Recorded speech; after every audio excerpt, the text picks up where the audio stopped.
Welcome back to Informed Sources. The current Memphis City Council only has a couple of meetings left until the new council members are sworn in.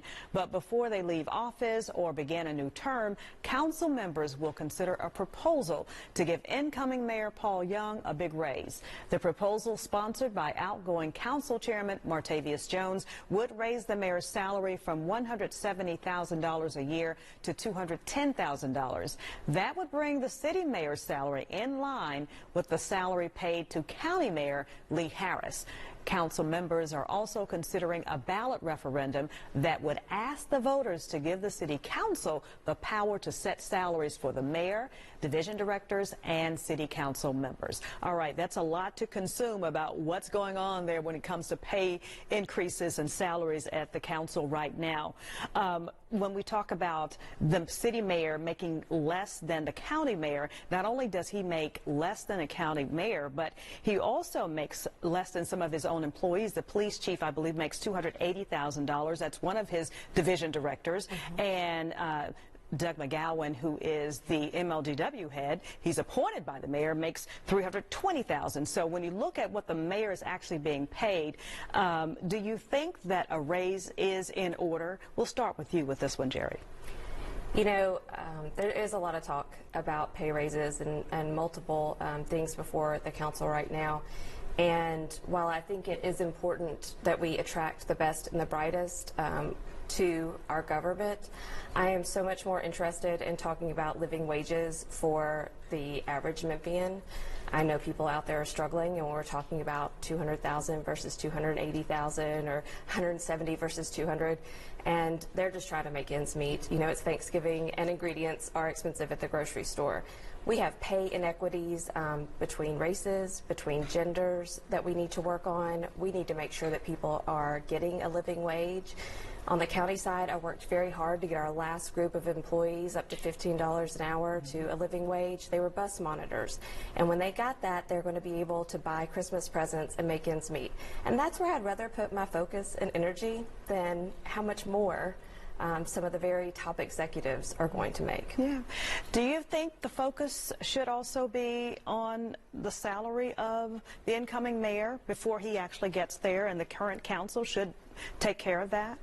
Well, I'm clear on why it's being advocated, but my focus is somewhere else, and just talking and interacting with my constituents. You already know that I am an environmental and energy justice advocate, and winter is just around the corner, and so we don't have any guarantees that we won't see any more rolling blackouts, and the price of food has been going up, and other things in society, so the cost of living is actually higher, and so that's what I'm concerned about. My constituents, how they're going to fare this winter with the extreme temperatures due to extreme temperatures being forecasted due to climate change and some other things.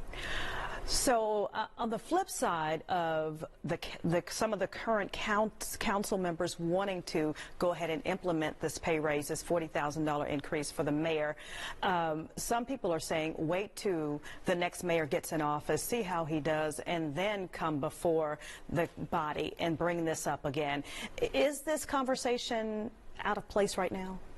I think so, because I think when I was out knocking doors during the election, what I heard people concerned about was crime in their neighborhoods. I heard them concerned about their MLGW bills and how they were going to pay those versus paying for medication.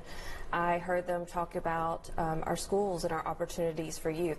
We have such bigger issues that I would rather see this council and the new council focus our energy, our efforts, our time there, and our resources. Yeah.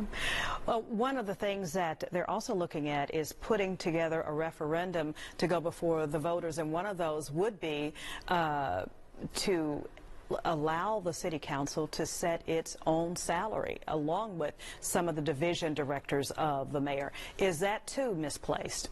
Do you feel comfortable setting your own salary? I would feel comfortable with that, but what I would be more comfortable with is the fact that it would be a referendum and the citizens could decide that. So if they are part of that decision, then I would be okay with that. And you, Jerry? I think that it is important that we are paying people who hold office a fair wage. You know, it is technically a part-time job, but constituents will call on us full-time. And we need to make sure that we don't create an elite class only that can afford to hold these seats.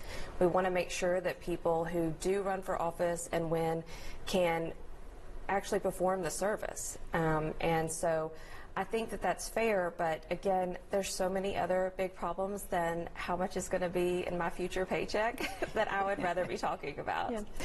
She mentioned when she was out knocking on doors, people were talking about, I'm concerned about public safety, I'm concerned about Memphis Light, Gas, and Water. When you were knocking on doors, and you all knocked on a lot of doors because you were not only, like I said, in the first race, you were in a runoff. What were your constituents telling you that they were concerned about? They were concerned about the crime, but they were simultaneously, if not more so, concerned about the litter, the blight, the illegal dumping, the trash, how the neighborhoods are looking now, the fact that they have lost their aesthetic appeal.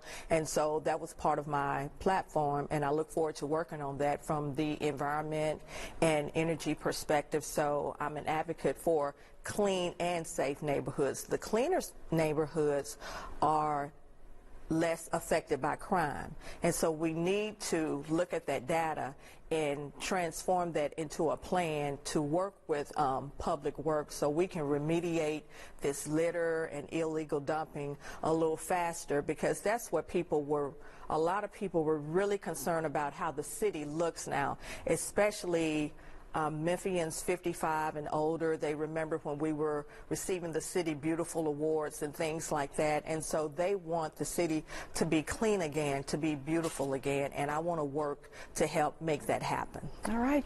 Your plates are already full and you haven't even gotten started yet. All right.